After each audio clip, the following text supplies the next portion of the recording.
7, 6, 5, 4, 3, 2, 1. You'll never have the sacred stone.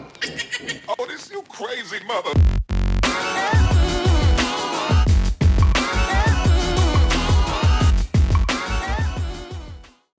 Hello les copains. Donc aujourd'hui j'ai amené ma belle, ma petite MT-09 chez le Concess pour faire sa révision des 20 000. Et donc là je me trouve au guidon de la fameuse et nouvelle MT-07 Tracer. Alors c'est la petite moto de près en attendant de retrouver ma belle. Donc premières impressions. Tout d'abord, hauteur de selle, assise. Donc assise assez confortable. Quand même assez ferme mais confortable. Plus confortable que sur la MT-09. Après, hauteur de selle bien. Elle est un petit peu plus haute que la MT-09, beaucoup plus haute que la MT-07 classique. Quasiment, je pense, la même hauteur que la MT-09 Tracer. Donc on pose bien les pieds à terre. Il n'y a pas de souci là-dessus. Je vais doubler.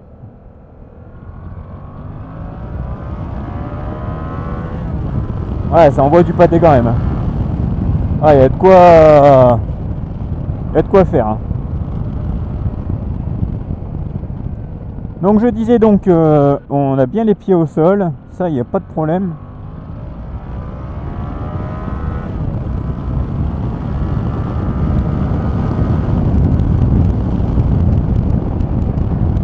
Voilà, ça envoie du lourd. Hein. Quand même... Donc là je suis à 3000 tours en quatrième à 50. On tourne la poignée et ça repart impeccable. Alors franchement la direction est ultra légère. Regardez à 50 en quatrième, c'est ultra léger. C'est un truc de fou. On est beaucoup mieux élastique que sur la MT-07 d'origine, ma classique. On a moins les genoux dans le guidon, comme j'ai eu l'impression en montant dessus, moi, en fait, sur la MT-07. Là, c'est impeccable. Bon, le réservoir est un peu large. Ensuite, bon, sur le compteur, niveau d'essence, jauge à essence, vitesse, rapport engagé. Le compte tour que je ne trouve pas forcément lisible, comme ça en bas. C'est moyen, de toute façon je pense que c'est le même compteur sur la MT-07. Je le trouve bof. Les commodos un peu cheap, surtout celui de l'allumage. Allumage warning, franchement, c'est quand même cheap. C'est pas top. Celui-ci ça va encore. Le guidon il est beau. La barre, je ne sais pas quoi elle sert. Donc après il y a le levier de frein réglable, le levier d'embrayage pas réglable. Ouais, les cale-pieds, on doit être obligé d'aller rechercher un peu haut. Cependant, on n'a pas les jambes trop pliées, on est vraiment bien installé, position droite, guidon bien droit. On n'est pas obligé d'aller chercher le guidon. Je veux dire, ouais, réservoir un peu large, que je trouve un peu large. Pas aussi fin que sur la MT-09 ou la MT-07. On a un petit peu les jambes écartées. Il n'y a rien qui gêne au niveau des pieds. Non, c'est hyper souple, hein, franchement. Donc d'origine, c'est chaussé avec du Michelin Pilot Road 4. Que je n'ai pas aimé sur la MT-09. Mais bon, là comme c'est un peu moins puissant et un peu plus GT. Donc normalement, je pense que ça devrait convenir parfaitement à la moto. Après ça adhère quand même, hein. C'est parce que j'ai des attentes un peu plus sportives avec la MT-09. Donc là on sort de ville à 50, on tourne la poignée.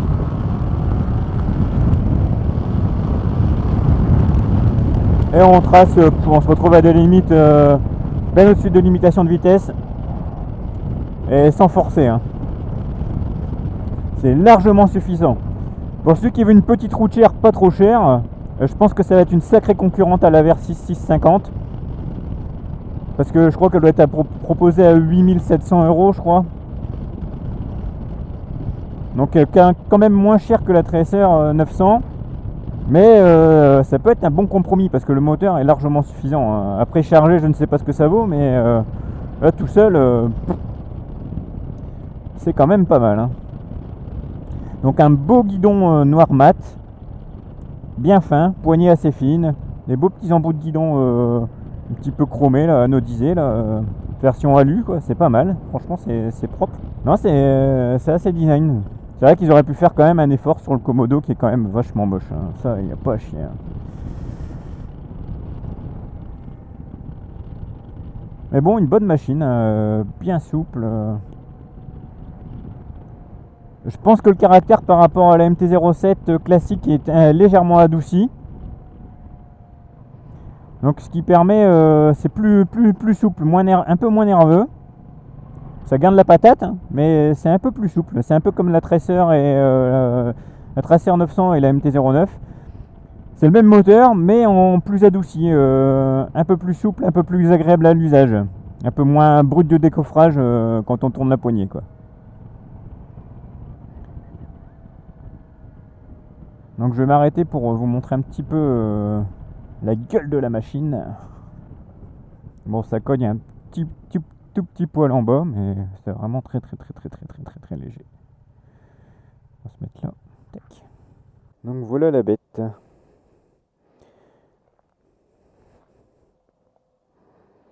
Donc vous voyez, c'est pareil, si vous allez en arsouille, ça fera un petit peu comme sur la MT-09. On va se retrouver un petit peu avec les pieds dans les cale-pieds arrière. Bon, le feu arrière de la MT-09 classique.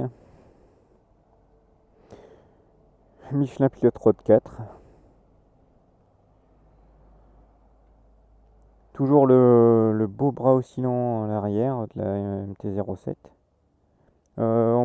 Je dirais peut-être un petit peu moins beau. C'est pas la même forme exactement. Donc fourche classique. Le freinage, donc disque pédale avant-arrière. Ça c'est pas mal. Le freinage est bon, hein. Bon frein arrière, bon feeling arrière. Beau freinage avant, efficace. Bon freinage arrière.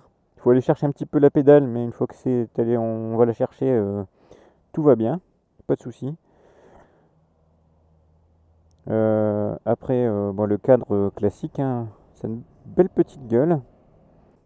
Un tout petit radiateur. Il est tout petit, hein. Tout petit radiateur. Il est vraiment pas très gros. Après, les clignotants en dessous des pare-mains. Bon, moi j'aime bien. Bon, après, il y en a d'autres qui m'en vont pas. C'est vrai que pourquoi ils les ont pas mis sur le côté, je ne sais pas, mais bon. Après, les pare-mains, je pense pas qu'ils servent à pas. Je pense pas qu'ils dévient beaucoup le vent, hein, mais c'est plus décoratif qu'autre chose. Bon, la bulle, trop petite, hein. De toute façon, on se prend quand même plein de vent dans la gueule. On n'est pas du tout protégé.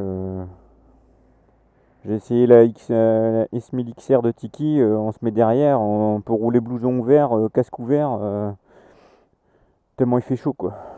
Et là, on se prend quand même pas mal de vent dans la gueule et ça tape sur le dessus du casque. Mais j'ai trouvé que c'est l'une des moins désagréables. Entre la CB500 où ça tape vraiment et la MT-09 où ça tape quand même pas mal, la Tracer, là je trouve que ça tape pas trop, ça va encore. Un bon bruit de vent, mais c'est quand même raisonnable. Donc voilà, le petit tour de la machine. Une belle selle avec une petite couture.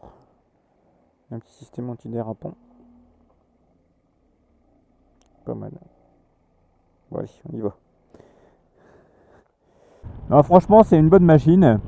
Pour ceux qui veulent investir dans une moto fonctionnelle, polyvalente, en ayant un budget pas trop élevé, franchement, ça remplit parfaitement les conditions, quoi. Le moteur est joueur, il est efficace, économe. Il y a de la longe, il y a du couple, il y a du frein moteur, tout y est, quoi. C'est le mélange parfait. Après le châssis de la moto, franchement je le trouve vraiment pas mal. C'est contrairement à ce qu'on dit tout le temps, Yamaha c'est réglé trop souple. Et là franchement ça va. Ah, ça pousse, hein. Ouais, ça pousse. Et le freinage, il est terrible. Ouais, c'est une bonne machine. Hein. Aussi bien aux jeunes permis qu'aux motards expérimentés qui veulent pas investir trop et se faire plaisir. Franchement, c'est un très bon compromis quoi. Et dessus vous mettez les top cases, je suppose qu'ils vendent toute la bagagerie avec tout type de bagagerie. Vous mettez un petit top case derrière, les sacoches latérales et roule ma poule. Hein, y a pas de souci là-dessus. Hein. 5e à 50. Ça cogne un peu, mais ça broute pas. Bon, la 6e, je pense pas. Hein. Ouais, ça cogne un peu. Hein. La 6e. La 5e, c'est limite. Hein. 4e à 50, sans problème. En dessous, au-dessus, un peu rêche, quoi. Mais franchement, même en 5e, regardez-moi la souplesse de la moto. L'agilité, quoi. En 5e à 50, quoi. Ouais, j'ai pas ça sur la MT-09. Hein. Ça, je vous garantis. Pourtant, 191 kg tout plein fait. Pas de poids sur l'avant. Et c'est pas aussi vif que ça. Ça, je vous le jure, sur la tête de mes gosses. Ah, puis ça repart, regardez, déjà à 110. Frein arrière. Ouais. J'ai fait un petit peu déclencher l'ABS.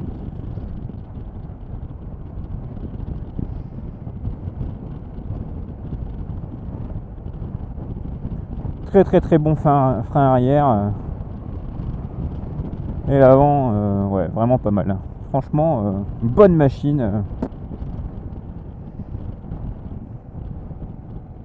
Je pense qu'on pourrait même passer le permis dessus tellement c'est agile.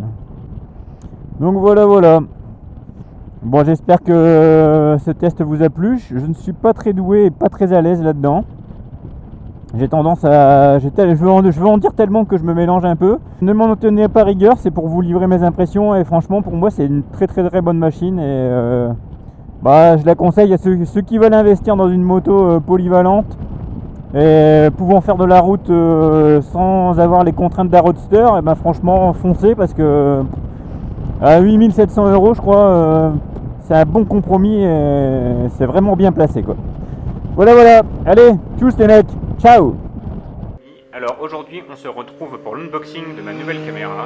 J'ai nommé la SJCAM M20. Donc je suis parti sur cette caméra là pour une caméra secondaire. Et c'est pas fini.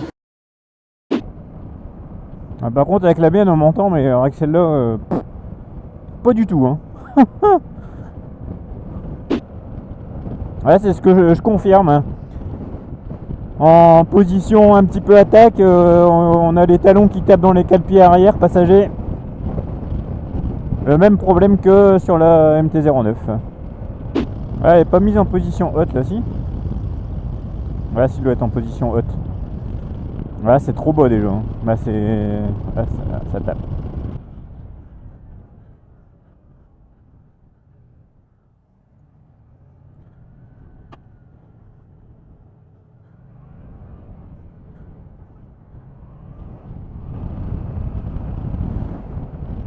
Bon, en position basse, il n'y